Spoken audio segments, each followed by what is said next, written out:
So today I'm in Upper Marlboro and I'm in a new development. The house was less than 1 year old and I've been called here to do an energy audit.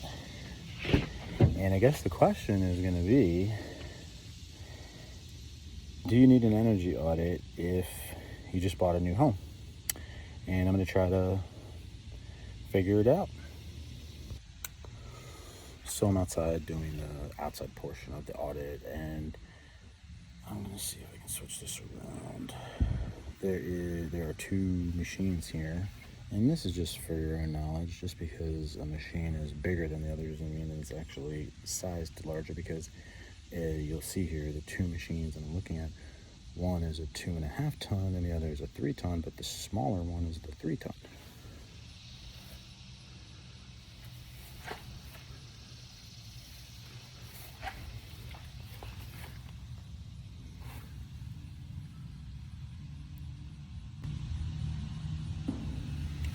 That's the smaller one. And let's take a quick look at the larger one.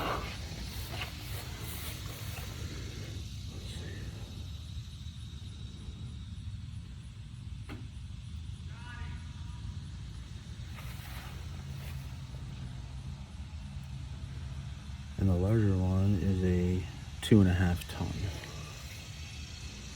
You see that?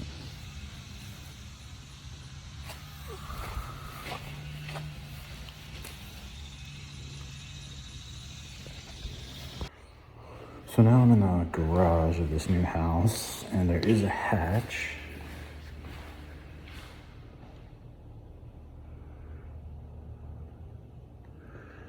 In the garage here, so I'm going to make sure that I head up there and check out the knee wall, probably adjacent, well, definitely adjacent to the master bedroom, just to see what kind of a job was done there, because sometimes that does lead to problems upstairs in houses. So we'll see if it is a problem here when I get there.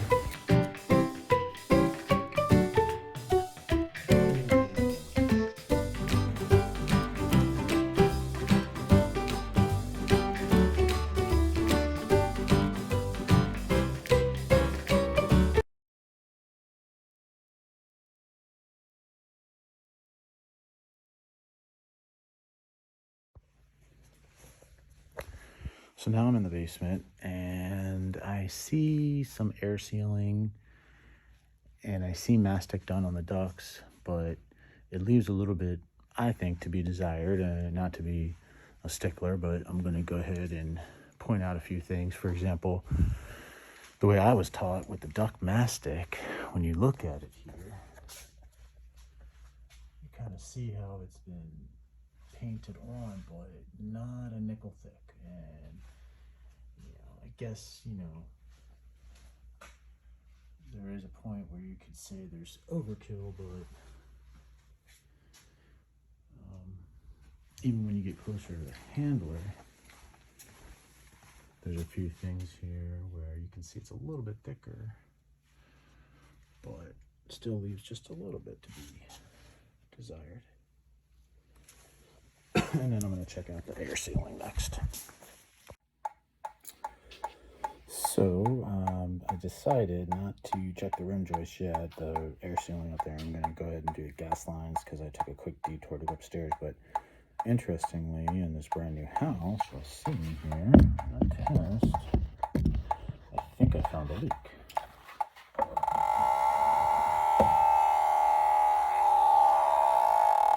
So I'm going to go get what I need to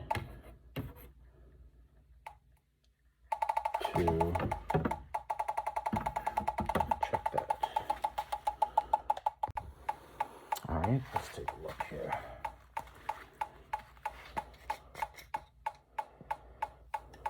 Got my bubbles.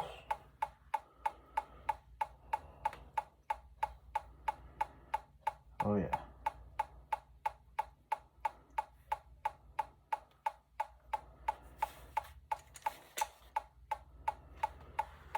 Check this out.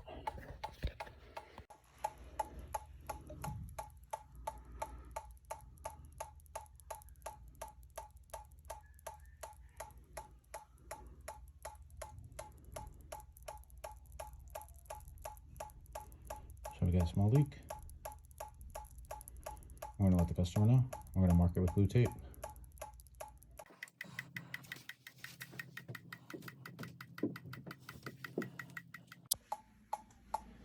So I'm still in the basement and I found where the line comes in, so I can't check anymore, but I wanted to kind of show with the video here. You can see there's some air sealing up there, and that's a good sign. That's air sealing in the wrong place. But you can see that the gas line is not within reach anymore, so I'm done checking the lines. There's just that one leak that I can get to. And this is just another unfinished part of the basement here. All right, I'm up at the rim joist here, and I'm gonna take a look behind some of this insulation. And I got my glove on here.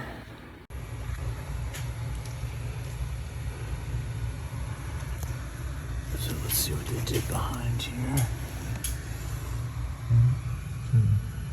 See what they did here? They insulated at the sill plate here. This is where the floor joist sits on top of this plate. And then the concrete wall is here. But you see how they ran that bead of caulk? I'm sorry, bead of foam. They just missed a lot of spots. It's kind of sloppy. See on this one how they did try to hit that spot up top, but on the other one they didn't. Just kind of a sloppy job. But there's some air sealing, so effort was made. So when I get to the attic, I'm gonna check it out to see if it's more of the same up there, or in terms of what they did. I'm also going to do a blower door test. So you can see right away the pull down stair doesn't have any type of insulation, air barrier. That's going to definitely lead to problems in that area. And that's exactly what they reported. And that happens to be the baby's room as well. So whenever you have an area like a hatch or a pull down stair that doesn't have any type of insulation, then you're really doing a disservice to all of the insulation throughout the attic, and it's going to be particularly uncomfortable in that general vicinity. So when I get in this attic here, the first thing I'm taking a look at, and it caught my eye, was that area there right next to the air handler below the platform. And you can just see where the gap is, where the insulation was at one time draped over top of that sprinkler line, which is typical and standard and what you're going to see throughout this attic. But for there to be a gap like that, that's going to also create problems when the insulation isn't in good contact with the surface. And then here, you could see that the ruler is indicating a 9-inch depth loose fill cellulose. And when you do a calculation at a 3.6, let's just call it brand new, you're at an R value of 32 in that area. And overall, at the flat in Maryland, we want to be at R49. So you can see just right there at the beginning, we're already a little low for a brand new home. And then to continue that theme, you can see where the batt insulation, those squares that are covered loosely with the cellulose, you can just see where they are kind of draped over top of the ceiling. And that is, again, to cover those sprinkler lines, as you can see, but it just leaves a big gap underneath, and it really causes, I think, more problems in the summer for people. Most of the audits I do that have these types of houses report the same types of problems. And then here you're going to see where air sealing is evident at the penetration, that plumbing penetration, and that's good. But in the process of removing that insulation, if you think back just a moment there, you notice that there's probably only 5, maybe 6 inches That's even less than the 9 that were indicated on that ruler that um, I'm about to be in front of again here. And this is the condensation line running through the house, down through a cavity, a conduit to the outside. It's someplace. I'm not exactly sure where, but I was able to determine, with my hand and I think visually here that there's air sealing there. No, it was my finger because no, you can see too that there's a little bit of foam there, and that's a good thing. And then once I did that, I decided I'd go over to the other side of the air handler. It looks like a place that has, definitely not been traveled much, which is, to be expected with such a new house. There isn't really any reason to get any new light fixtures quite yet, or none of that's taken place at least. But you can see, it was kind of tough there, but you could actually see the ceiling joists through the insulation. And before I was able to dig down, I just wanted to peer over and take a look at those recess lights, which should be covered and sealed at the base so that the insulation is not in contact with that fixture.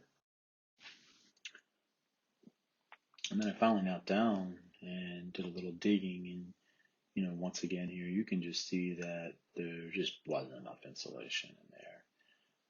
To get to R49 with loose fill cellulose at 3.6 per R, you're looking at almost 14 inches.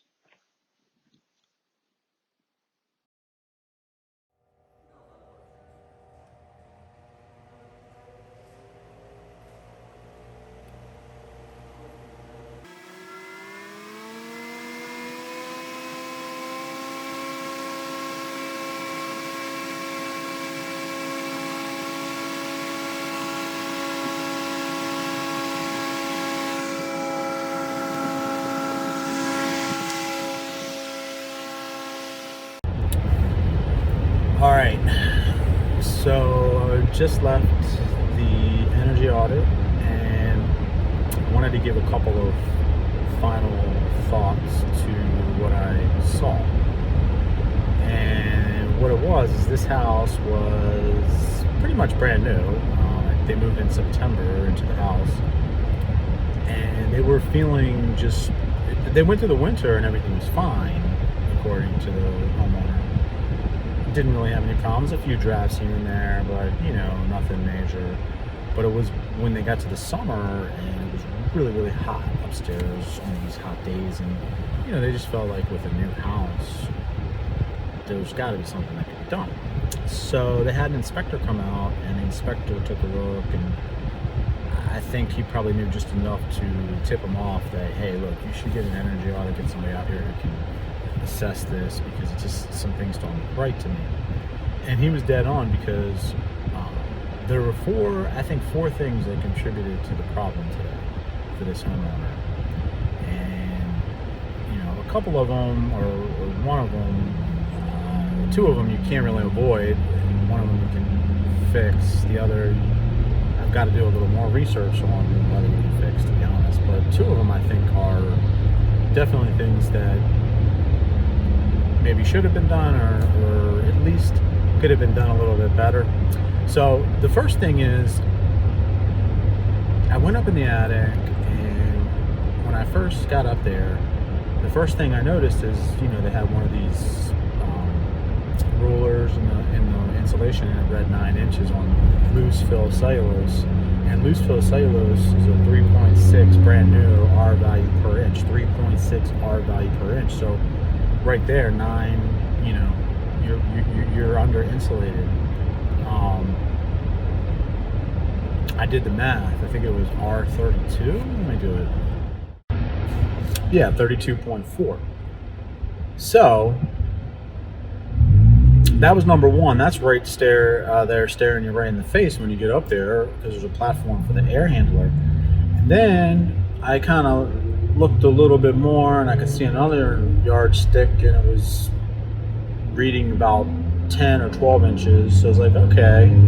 But then I went to a little bit harder place to reach in the attic through some of the ducts and, probably a part that most people just instinctually wouldn't really want to walk towards.